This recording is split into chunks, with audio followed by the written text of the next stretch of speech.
একজন লোক কি রাজনীতি করা তার অপরাধ? এটা কি তার disqualification? No, it's not a disqualification.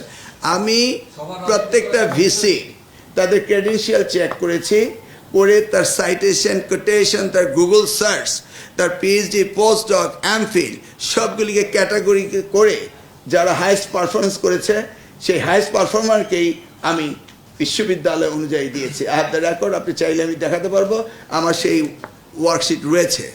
আমি নিয়ে আসুন আমার ফাইলটা। ওবায়দ সাহেবকে দিয়েছি, he is the highest performer among the লাভ।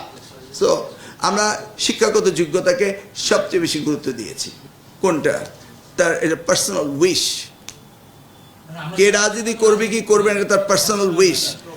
কেউ কাউকে ম্যান্ডেটরি রাজনীতিতে আনতে পারে, নিদার ডু আই। এই কোশ্চেনটা বোধ হয় কারেক্ট না।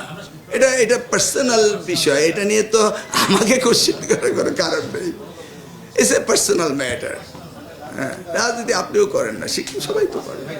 শুনেন, অ্যাডমিনিস্ট্রেটিভ ব্যাপার অ্যাডমিনিস্ট্রেটিভ ওয়েতে হবে।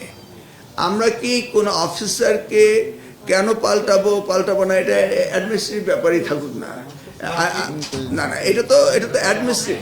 ইউনিভার্সিটি ভিসি পাল্টাতে হবে, পাল্টিয়েছি। অ্যাডমিনিস্ট্রেটিভ আমরা সকলকে পাল্টাবো না, এটা অ্যাডমিনিস্ট্রেটিভ ব্যাপার। Leave it to us. আমরা দেখি, আমরা তো কাজ করছি।